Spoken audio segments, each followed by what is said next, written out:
This is Matt Marino, and you're listening to the Reformed Classicalist podcast, where classical Christian theology, philosophy, and ethics are being retrieved for a new reformation. If you like what you hear, check out the website at thereformedclassicalist.com and go to the YouTube channel to share, like, and subscribe. Also, make sure to review this podcast and leave 5 stars on iTunes, Spotify, or whatever you listen to your podcast on. And thanks for listening. So what are we looking at today?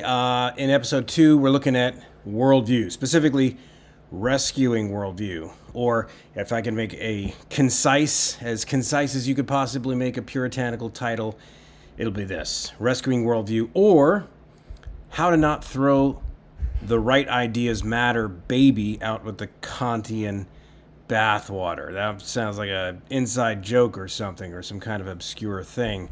But trust me, by the end of this, I will make it very clear what I'm talking about.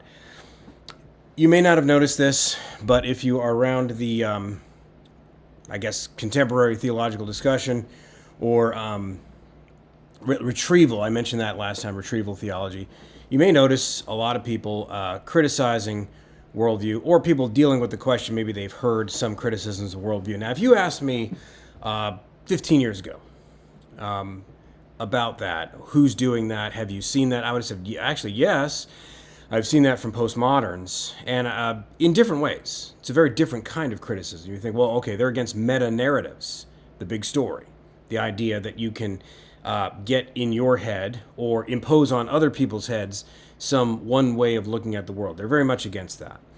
And in particular, there were criticisms made by, you can call them sociologists of religion, people like James Davison Hunter. His book, How to Change the World, I think was the title. It was so long ago, a different lifetime. Andy Crouch came up with a book a couple years after that, whose name now I forget, but it was the same idea. And by the way, some of the people and things they were criticizing are the same as those being criticized by some classical or classical adjacent type critics of worldview today. They'll criticize everybody from that are in the neo-Calvinism strand, from Abraham Kuyper down to Francis Schaeffer, down to the Truth Project. And if that's in a book now, which I now have seen it, who even remembers the Truth Project? I mean, if you're a millennial, you're like you were like a toddler. Yeah, the Truth Project belongs to the same era as VeggieTales, so why are we still talking about that? But I could see what they were criticizing at the time. What I wasn't prepared for was for there to be criticisms of worldview from a classical perspective, and this retrieval that's happened, wherever you want to set the markers.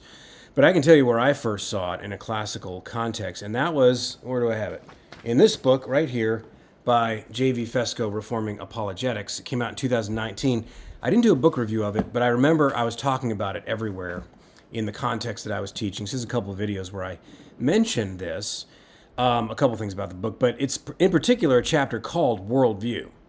And I'll talk about his term in just a little bit, but he even abbreviated it as HWT, Historic Worldview Theory. And so they have in mind a very particular idea, but of course they have a good pedigree, if you want to say, for using that idea in their criticism, because the word itself is a German word, a Weltanschauung. We get the word, we translate it worldview, life view in America for a while, but you could say, and this is what they've tried to say, not Fesko. This is not a criticism of him per se, but many have picked up on that, and at a second-hand level have tried to say, well, let's ditch the word altogether. And I've made videos and things before saying, not so fast, because I detect a motive. Not in everybody, but there is at least a potential bandwagon jumping on this from pietists and people that are more. So you think, well, pietists aren't going to be in the retrieval because they're anti-intellectual to begin with. Aha. Well, what about the new pietism, which is much more sophisticated, taking the form of a radical two-kingdom view, whether you're Presbyterian, Baptist, or anything else, and you want to latch onto it because you have found a new way through the back door to criticize a Christian way of doing things. Oh, that's just a criticism of Van Tillianism. That's just a criticism of theonomy. That's just a criticism of nouthetic counseling. That's just a criticism of growing kids God's way. In other words, proof texting everything to death and making that the sum total of what's meant by something being biblical or something being part of this authoritative circle that we call the biblical worldview or the Christian worldview. And I can understand people's frustration with that. And so they want to, a lot of people anyway, want to jam all that together as part of this concept called worldview. Well, we want to ask some more questions. I do anyway. I don't want to let this go. I want to get this right. And I'm happy to report that some of the people who are criticizing it are actually saying, they're qualifying and saying, no, we don't want to get rid of the word. We don't want to get rid of the concept. We want to, in a sense, redeem the idea. Now, how do you use this word? We understand, I don't have all that German idealist stuff in my mind. I don't even know what you're talking about. I picked up the word from R.C. Sproul. Or a generation back, I picked up the word from Francis Schaeffer. And or in some kind of apologetics book. What do we mean by it?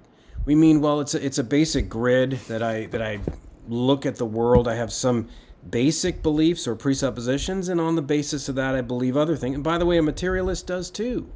A communist does too. A Mormon does. So you pick your view, it represents something like a worldview. Now, I've got a couple of definitions that I'm just going to read real quick. You match them up to yours, or some of these are helpful. James Orr, who we'll talk about in a little bit, the turn of the 20th century, he said a worldview is, quote, the widest view which the mind can take on things in the effort to grasp them together as a whole from the standpoint of a particular philosophy or theology. There's a philosophy textbook written by a guy named William Halverson, and he defined a worldview as, quote, a comprehensive view of reality in terms of which one attempts to understand and place everything and pay careful attention to that. Because one of the criticisms is going to be, well, you can't manipulate that. You can't move pieces around on the board as if your mind is just independent of your heart or other cultural winds or your upbringing or blah, blah, blah. So pay attention. That's going to be one of the criticisms that places everything that comes before one's consciousness. James Sire, I'll say early Sire, because Sire changed his view on this as a result of some of this literature. So he wrote a very famous book, a worldview catalog of sorts, called The Universe Next Door, and that was widely read for a generation. Well, he comes out with a book, 10 years ago, maybe less, called Naming the Elephant. And we'll mention some of these books in just a second. In fact, I have a little picture of some of these right here. And Sire defined worldview as originally simply as a set of presuppositions. We say, well, that's helpful, but it's also unhelpful in some ways. So what do you mean, just the presuppositions? Not the which are more presuppositional than others? Are there some that are higher up the mountain than some other ones? It's a good question. Ronald Nash, in a book that it's obviously using the word worldview positively, he defines it as, in its simplest terms, a worldview is a set of beliefs about the most important issues in life. It is a conceptual scheme by which we consciously or unconsciously place or fit everything we believe and by which we interpret and judge reality. Now, on that book on the right that you see right there, that I'm going to talk about a little bit at the end, I don't want to do a review on the book, so I'm just going to kind of talk about it a little bit at the end. He says that a Christian worldview is a true apprehension of reality that is attained through the process of learning about God, the self, and the world. And he talks a lot about how you assimilate and build it because he's an educator and he wants to, which is great, by the way. I'm going to have some criticisms, but it's a helpful book because it's thought-provoking for people who are headmasters, people who are on faculty at colleges, because you can't get away from this concept. How do you even have a curriculum, and why do you pick the books that you do if there is not something like a worldview? So this is a very, you may never have thought about this, or you may have seen it pop up and you don't know why it might be important. You maybe kind of doubt that it's important, but it is. Because there is this idea that is in the crosshairs of the criticism, and it should be criticized. And, by the way, it will help explain a lot of what goes into Van Tillian thinking in apologetics, or something like nouthetic counseling, or some of those other things, or theonomy in politics. And obviously people who are presuppositionalists lose their lunch at this point. Oh, it's a guilt by association, or no, that's unfair, it's slander. Haven't you read this? And my answer to that is yes, I've read all of his works. And I know that's not going to help you. This is not about, by the way, I don't have a slide on Van Til because I really don't want to make this about him. But this is a very, actually, interesting and important subject that I think we have to get right if we are in the business, not just as lay people, but if we are in the business of worldview construction, or at least organization of it, presentation of it for the partaking of students. You have to think through it. So where does this come from? Well, let's go back to Kant. Like so many bad ideas, especially in what we now call postmodernism, they come from Kant. I'm not going to go into a whole thing of what he did. That'll be an interesting mini-series. But for now, Kant divides reality, at least thinking reality. Because, of course, the Enlightenment turned inward already anyway by Descartes. So whether you are a rationalist or an empiricist, you've already turned things inside out, away from a metaphysical way of looking at the world. Inward. Epistemology is the first question now. And the question is, where do you start? And really, where do you stop the bleeding? Descartes said he was going to give us this clear and distinct idea, something indubitable, something he can't doubt. Well, you know where he went with that. I think, therefore I am. Well, empiricists didn't like that much, and so they came up with their own, and it turned out to be just a bunch of Lego pieces that come into the mind with their primary qualities and so on. I'm not going to get into the whole thing about that, but Kant tries to get over the skepticism that leads to in Hume and give reason a jump start, not in order to resurrect religion in a rational way. Of course, he had his own religion, but it had to be very subjective. He was more interested in building a foundation for science and ethics.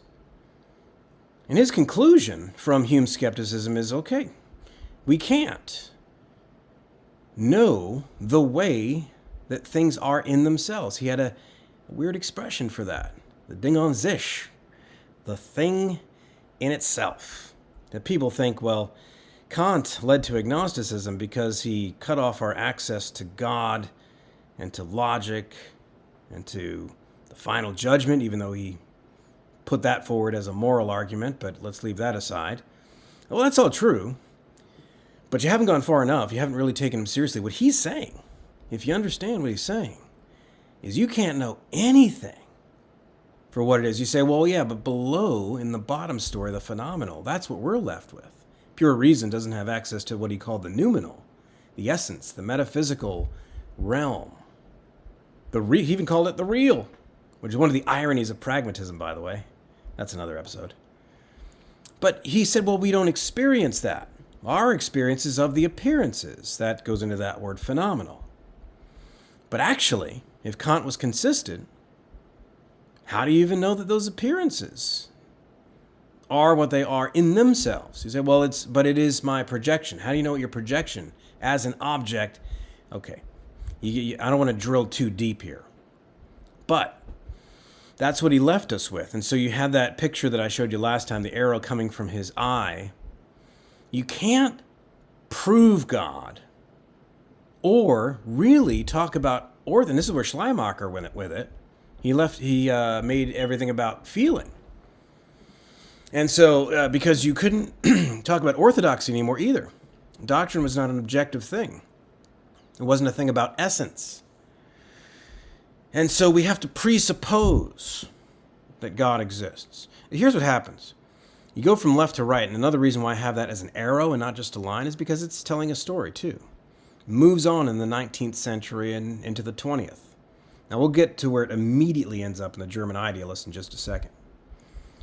But what happens with that line is it starts to get bent in various ways by thinkers after him. By Schopenhauer, where the world is now our will and representation. Or Hegel, who tried to resurrect reason in a sense. But he took that line and he just kind of turned it upward toward 2 o'clock. I won't get into that right now. Through his dialectic. But no matter what you did, you were starting with Kant's assumptions that metaphysics was dead. The way the world is outside of each of our minds or outside of each culture is not something that is an objective shared field that we can all talk about and point to. Our ideas are shaped by our minds. For Kant, you say, well, what goes for something has to do the shaping. Well, Kant would say that there's these categories, these 12 categories, these a priori conceptions, which are a grid that help assimilate the objects of experience, the phenomena. I don't want to call them objects. Well, anyway, I'm not going to go into a criticism of Kant, just to say that this sets it up, what we would call idealism. It's subjective. Thought precedes things. Things don't stimulate thought or stir them up. In other words, our thought is not really a reflection of or a correspondence to reality. But what we call reality is utterly shaped by our standpoint. Let's call it that. You ever hear of standpoint epistemology? You ever hear of perspectivalism? All of this comes from Kant. Now, where does this go immediately? Immediately, it goes into, and so it's not just about idealism as you might think of it in a technical sense.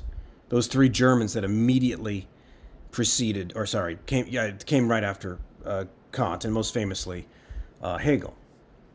What I want to show you is that this basic way of looking at the world can be framed this way, even if you're an English, empirically minded naturalist, as Charles Darwin is. So I'm including him in there, because this isn't just about idealism as a trademark philosophy.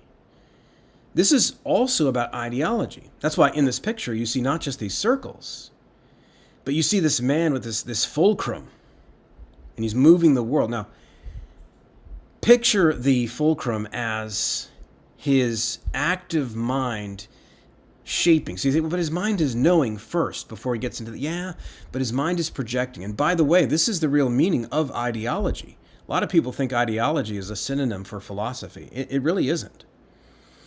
From the period of the French Revolution, it comes to mean something that is utterly secular. It is a projection, and in being a projection of my mind onto the body politic, onto the field of history, I am a reformer. I am above the chessboard.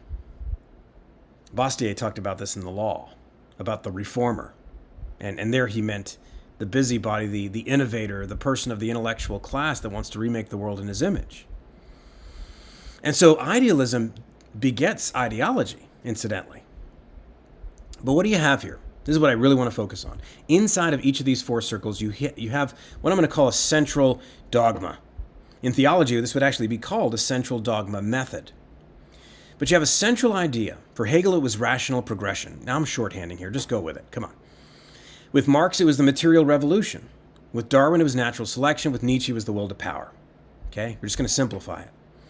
And that central idea becomes the fulcrum, becomes the thing that not only shapes your conception of the world, but starts to reshape the world in the image of that viewpoint. And never mind how they got there and deconstruction type arguments, which would come from this.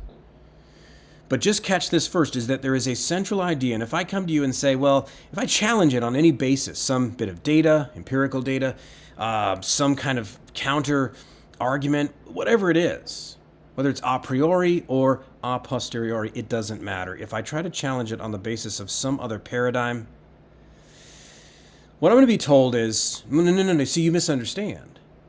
Because from your viewpoint, that makes sense. But see, you have to understand this idea first. Everything has to be understood in light of this idea. This central idea determines everything else, explains everything else. By the way, this is what comes with the modern university. I always call it the modern pluralversity. And that's before it becomes the modern perversity. But so, the university those two words, unity and diversity, that was very much a Christian invention.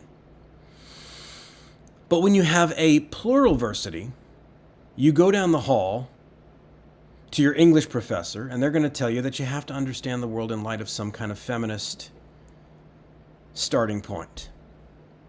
You go down to your biology professor, he's going to say the word, well, in evolutionary time, about 1 million times, letting you know very clearly that that is his central idea, and you have to come to terms with it. You're not going to understand the world. In other words, each of these professors is telling you that you can't understand anything except as a psychological profile or as a sociological phenomenon or the will to power or whatever it is, or some racial thing. Everything is determined by this ism, that suffix. Now, you might already be thinking to yourself, yeah, they just got their center wrong. Well, hold that thought. That's actually not a bad thought. But this was the fundamental idea, or two ideas, really. Number one, there was a center. Number two, you can't understand anything else without understanding that center. Now, you may describe that center as one idea or maybe a set of ideas, but the point is this. This conversation is going nowhere until you come to grips. In fact, they'll dismiss you on the basis of this. Oh, you just say that because you come from the capitalist class. You don't have class consciousness yet. Well, you just say that because you haven't naturally evolved as much as this group. You see what I'm saying here? They're going to dismiss something. You can't talk about abortion. You don't have a uterus. You ever hear these things? So this is a reflection of this kind of thinking. And so those are the two ideas to catch. Now, the 19th century comes to a close. And modern Christians believe they have to fight fire with fire. And I want to talk about three of them in particular. A Scottish theologian named James Orr, you may not know as much as a household name, but these two names I think you know, Abraham Kuyper and Herman Bavinck, Dutch Reformed theologians. And each of them talked about worldview. Bavinck talked about it not as hardened as Orr or Kuyper did. But the basic idea is they wanted to appropriate this modern concept and say, well, Christianity has a central or set of central ideas, and it's the true one. And of course, we do interpret data in light of other facts, and especially the biggest facts. That's not wrong. And what came out of Kuyper and Bavinck in particular was what we call neo-Calvinism. And it was very influential on the post-war evangelical movement. We started to use the word worldview as a household word. So, what's wrong with it? Well, you have this book I mentioned, which I'll talk about in a second, but the one author, Simon Kennedy, his book is called Against Worldview, which is somewhat misleading, because he's not against using the word or the concept. Maybe he should have called it Redeeming Worldview or something like that, but or like I said, Rescuing Worldview about my title.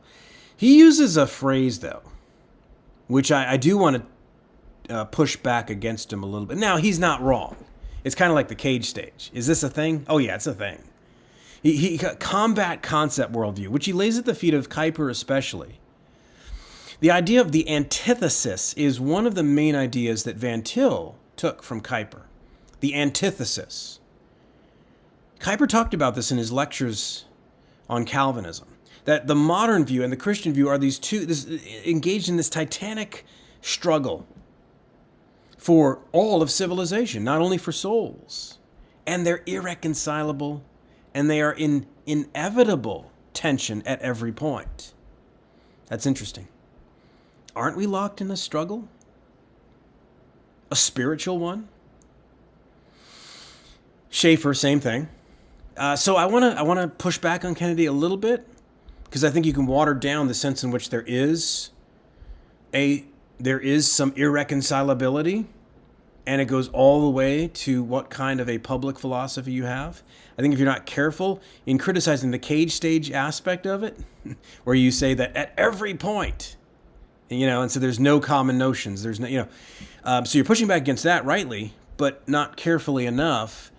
And that can lead to watering down the importance of the big idea. There's one more aspect of this. I said central. There's different kinds of metaphors people use, though. Francis Schaeffer popularized this for a lot of people, not just Reformed people. And there's that famous statement he makes at the beginning of his book, How Should We Then Live? He says, there is a flow to history and culture. This flow is rooted and has its wellspring in the thoughts of people. People are unique in the inner life of the mind. What they are in their thought world determines how they act. This is true of their value systems, and it is true of their creativity. It is true of their corporate actions, such as political decisions, and it is true of their personal lives. The results of their thought world flow through their fingers or from their tongues into the external world. This is true of Michelangelo's chisel, and it is true of the dictator's sword. Anything he said untrue so far? I don't think so. People have presuppositions, and they will live more consistently on the basis of these presuppositions than even they themselves may realize. By presuppositions, we mean the basic way an individual looks at life, his basic worldview. There it is. The grid, he's almost giving you his definition here. The grid through which he sees the world. Presuppositions rest upon that which a person considers to be the truth of what exists. Now, hold on. Did presuppositions rest on those, or are those what presuppositions are? So there may be a little bit of fuzziness on that description. But people's presuppositions lay a grid for all they bring forth into the external world. Their presuppositions also provide the basis for their values, and therefore the basis for their decisions. Now, I agree with all of that. And that's why I was oversensitive. No, I was sensitive, properly sensitive, to those books I read about 15 years ago, because I saw it coming from a postmodern perspective. When I see the classical world going after this idealist grid, I see the circle. I see the problems of the circle. The problem is not that big ideas matter. Big ideas move me. They move culture, etc. And they're not taking that back. But they say when you lock this circle down, it almost becomes esoteric, and you start speaking in riddles to people and speaking past each other. So that the job is not to find common ground and see, okay, what's our point of departure here? You could be talking about apologetics, or you could be talking about some political, cultural issue. Well, there's another philosophical problem, probably lots of them, to bring into this, but one of the other criticisms of the idealist version of worldview, and correctly so, is a theory of truth that became known as coherentism. And coherentism is to be distinguished from other views of truth, like the correspondence theory. I'll never forget the first time I heard, they were serving, theories of truth. And the first one was, there was also the correspondence theory of truth. Like it was like some kind of museum relic. And I'm thinking to myself, what do they mean? Well, it's when your thoughts correspond to the real world. What other kind of truth is there on this side of the walls of the insane asylum? But apparently there are some. And here's one of them. Coherentism. By the way, your thoughts should be coherent. In your worldview, in your thinking, your thoughts should go together. That's just logical consistency. But here we have a picture of a brain. This is a great picture. I got it from the internet. It's also a circle. It's also in the shape of an idea bubble. So, this is great. This covers a lot of ground. A lot of different metaphors can come from this. But notice that the front of it is a bit more lit up and a bit busier, almost signifying that that's kind of the center or the highest point. Maybe that's where all the presuppositions are. But if you look closely enough in the picture, what you really see is not so much a hierarchy, but an intricate set of webs. And those circles are like these points, I guess different subjects. Maybe they themselves can be presuppositions. But the point is this, and sometimes this view is even represented by a spider web. A web theory of truth. But the criticism is that German idealism, the 19th century idea, that's what we mean by worldview, what Fesco called historic worldview thinking. It's basically coherentism, because then you're saying not correspondence, not my mind matching up to something that we can all point to. So how do you measure that if you can't tell the way things are? Everybody has their own perspective. So then the theory of truth is, well, a view of truth should be measured. First of all, how do you measure somebody else's view of truth? You can't get outside your own mind. The whole thing is ridiculous. But anyway, is by how it all goes together. Does anything stick out?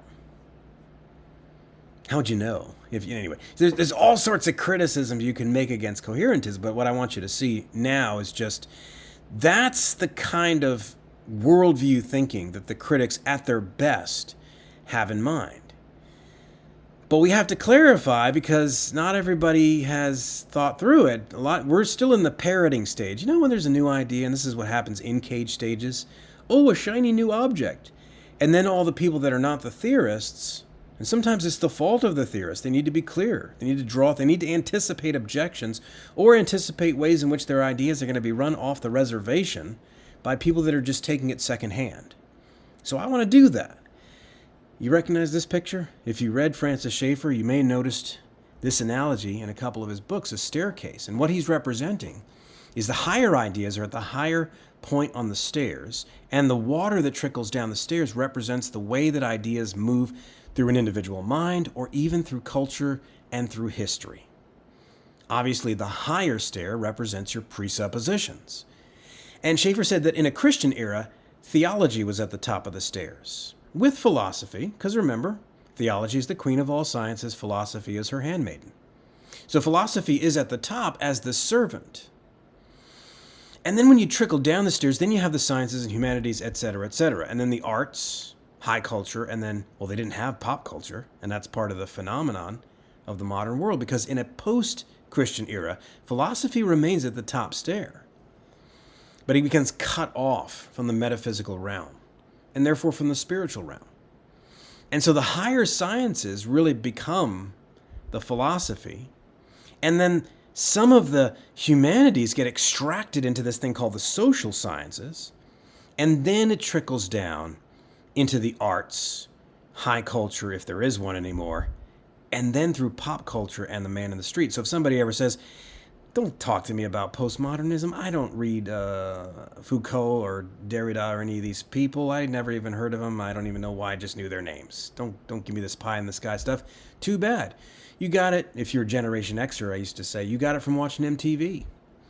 And now you get it from, I don't know, iTunes, whatever this, or from the latest Taylor Swift debauchery. That's where you got it from. So it doesn't matter that you don't read these books. You get it. So Schaeffer draws a lot of that out. So is any of this untrue? No, it's true. It is how things work. So, boo to coherentism, but I want to offer this provisional. It's not my definition of worldview, but it's my polemical definition. I'm going to insert it here just to make a distinction between coherentism versus we do want to be coherent, you know. And so that's why the staircase is here. Let me just read it first. Think of worldview as a larger set of beliefs containing many coherent sets. A set would just be more than one, just like these three on these stairs. Several consciously held together, many more are not. So somebody could say, here's another criticism, you don't have control over that. Most of what you believe, especially at the top stair, you don't even know, you've never analyzed it. I grant your point. So let's just say both. Both of those are going to make up your worldview. Such that the subjectively coherent, in other words, you've consciously held these things together, even if you're wrong, even if they don't actually go together, you think they do. And objectively coherent. So in other words, these are the things that really do go together, whether you like it or not. They function as the way in which a person interprets reality. So here's what I'm protecting against. Now look at the stairs themselves. Is this a thing? If I start with the idea of all things are purely material, if I believe that, everything that exists is pure material. Molecules in motion, that's all that exists. Well, man is a thing, so man would have to be purely material. You see how that follows? So I have two beliefs there. Do those go together? Or is that just German idealist thinking? No, those go together.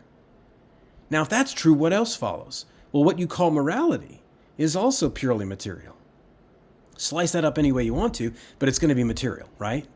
It's going to be what the Marxists call a material analysis of this or that. Is that a thing? Of course it's a thing. It's a thing in a true connection between ideas and a connection between things that are fundamentally false. But everybody has those, and if you lose those, you lose the ability to know what's going on in your own mind and to be able to criticize others and to show other people, no, here's where you're wrong. And by the way, and you can show other people, if you commit yourself to that, you'll be committed to this too, and you don't want that. You will lose the ability to do that if you just throw the whole idea of coherent sets of beliefs out. Okay? This idea of ideas mattering and the presuppositions not only mattering for what you believe. Well, I want to believe this down here. Okay, well, that's going to take the right presupposition up here. But I also want to say that if you commit yourself to this, then you must also commit yourself to this view of law or this view of borders or this view of sexuality. And all of a sudden, oh, now I just found out who doesn't want to talk about worldview. Do you see what I'm talking about? I've had this discussion. I'm seeing a lot of either silence or scratching of the head or what's Marino's problem? I thought he was against anything that comes out of a Van Tillian's mouth. Well, pay attention to that, because the right connections between ideas are also ideas, and the true version of them actually matters. And there is a difference between saying a Christian way to do this, a Christian way to do that, and you're talking about things that the Bible doesn't expressly speak to. And so we have to use what the Puritans even called in the Westminster Confession the light of nature, prudence, etc. And so nobody's against that unless it hits into their pet doctrine. And then all of a sudden we all turn into biblicists. Hopefully not all of us. But what the critics of worldview thinking should be criticizing is A, Kantianism, Kantian idealism, and B, biblicism. Those are your culprits, not the other things. Be careful. So when you blame the wrong thing, that's how you wind up throwing babies out with bathwaters. You blame the wrong thing. It's very important when criticizing an idea or assessing widespread criticism of some long-standing thing or even short-standing thing. Wait a minute. What are they criticizing? Are they sure they have the right culprit? Because I vaguely remember that Christians have something of a... Now I'm going to use a different metaphor now. Oh no, it's a circle. Yes, it is a circle. Oh no, it has a center. Let me ask you two questions about those other circles you saw. Hegel's, Darwin's, Marx's, Nietzsche. Ask yourself two questions. Is the center really central? The answer on those ones is no. Didn't R.C. Sproul say in his book, What is Reformed Theology, that all evangelicals will confess that God is sovereign, God is holy, God is God, in all that implies. But Reformed doctrine, he said, applies the doctrine of God relentlessly to all other doctrines. And by the way, so did the medieval Christians. There's a reason it comes so early in a systematic theology text. Does the order matter? Now you might say to that, I agree with that, but Van Tillians say the same thing. And that's really at the heart of you have to presuppose the Christian God comes first. God comes first. God is at the center. In a sense, you can't understand anything else to the degree that you don't understand, that you don't get God right. We say things like that. But you say, yeah, but people don't have to get, not so fast. I know where you're going and I agree with you. That's why I have a second question here. It's beautiful. Must you get it right before you begin? And how right are we talking about? Don't we all get God wrong? In countless ways? Oh no, we weren't saved before that. Well, maybe not in some cases. But I think you know that. But what you need to see is that there's a metaphysical question to ask about this circle. That's the first question. But also an epistemological question. And is it possible we're conflating these two questions when we do apologetics or when we even have this criticism about worldview? It's a rhetorical question. I think the answer is yes. Do you have to get it right for it? Now, I say that if God is not God, then man is not man. So that's that first question. But I don't say, as Van Til would, that if you start with this assumption about God, that you can't start a posteriori with cause, because the unchristian means something fundamentally different than we, that you can't learn toward God with some of these common notions. That's a different question. Do you see it? How right do you have to get it? Van Til would also say that if you have a different view of man, the unbeliever has a different view of man. And of course, your epistemology and your starting point, in some ways determined by what you think about yourself. Well, in some ways it is, sure. But can you not start at all? And that gets into the question about the Van Tilians. Van Til will say, in many places, no, I'm not denying common ground, but I am taking seriously the antithesis and so on, and so you speak out of both sides of your mouth, because he says these two different things. So I have to ask about the second question, how right do we have to get this? Is there no way in, or can my circle and your circle, or my culture circle and your culture circle, or how victimized your group of people have been, and how privileged my group of people have been, can we from our circles talk about the real world outside of our circles or not? If not, why are we talking? We're just wasting our time. And so it's a very practical question when you put it that way. One more slide at you about that, because this is the thing you've been thinking, I think. Don't we believe this about the stairs and the sun and the circles and all the different metaphors? I mean, don't we believe the same thing? We believe that theology is, wait a minute, who said that? Oh yeah, Thomas Aquinas. It wasn't just some Reformed person. What was one of his definitions of theology, loosely put, and it's summarized by different people, by Thomists, they would all agree with this, that theology is the science of God and all else in relation to God. Now just hold on a second and read that again. Of God and all things in relation to God. Well, wait a minute. How can you say that? Unless those all other things are like those planets that are kept in orbit by God and are in some way informed and enlightened by God.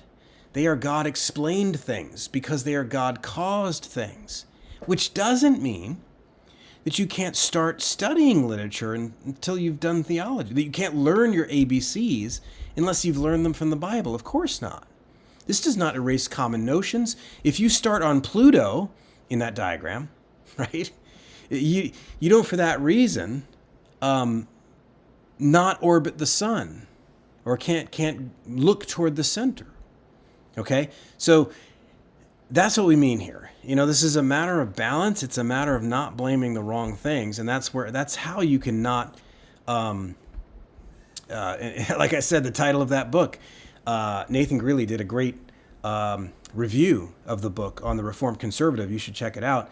And one of the things he says at the very beginning is that the title is admittedly, and I think Kennedy said this as well about his own book, that it's. But Greeley said hyperbolic and, what did he say? Unhelpful, something like that. Because, of course, if that's not what you mean, because you read it and it's not what he means. He's not against, so I have strengths and weaknesses here. I don't want to make this a whole book review, but you should get this book. And especially if you are an educator, a schoolmaster, like I said, it could even be K through 12 classical Christian education. If you're thinking through, how do I do this and why? Well, if you don't believe there's anything like a worldview, how do you do that? I think it's one of the weak points of the book, actually. He uses this really helpful, good mosaic metaphor, and it's very useful in a lot of ways. Unfortunately, though, he paints this picture where God is the master designer of the mosaic, and in order to have an inductive approach, which is what he puts forward, the rest of us, teachers and students, are discovering, we're collecting the pieces, and we're putting them together one by one, but none of us has the whole picture. Well, of course, none of us has the whole picture. But question, do some of us have, I don't know, a little bit more of the picture? If not, why are we teaching? And what would it mean to have a little bit more of the picture? So there's a place for deduction, which he acknowledges, but I don't think he's expansive enough in explaining what that implies about circles and about worldviews, that there are various circles, concentric circles, intersecting circles, which are and do function like provisional worldviews. To have a worldview in that sense is not to claim exhaustive knowledge, which of course he wasn't saying, but he was quoting a bunch of people who do say things like that. And so, again, there's so many. I chronicled like 5 or 6 different kinds of criticisms against the worldview concept, and you got to be careful about most of them. So there's good things and bad things about this book. I would say absolutely get it, especially if you think about this stuff and you're an educator. But again, it's the purpose here is not a review of the book. The purpose is to just chill out with this idea. Don't be so quick to ditch the latest thing that people have their crosshairs against. Study the issue, the argument against it. German idealist thinking, worldview thinking, when it means that, it's a thing. It has functioned that way. It has functioned as a silencer to debates, to looking at data, to looking at outside information, because the way that you correct anybody and silence everybody is simply saying, well, you just have a different worldview. Of course you don't believe the right things because you don't believe the right presuppositions. And you can say, well, okay, well, let's find our point of departure and see if your presuppositions are right. Well, you can't do that either. And so the criticism is fair if it does that, but I would just say the word worldview, it isn't going anywhere. It shouldn't go anywhere. It should just be used in that provisional sense, and that's really, really crucial. It has an objective component and a subjective. If somebody says, well, yes, as a subjective thing that we're all building, but we each have our own, well, okay, now you're getting into postmodernism, and you're getting into that criticism of it from 15 years ago. Do people remember this? You should. So I offer that to you, and that's all I have for this time.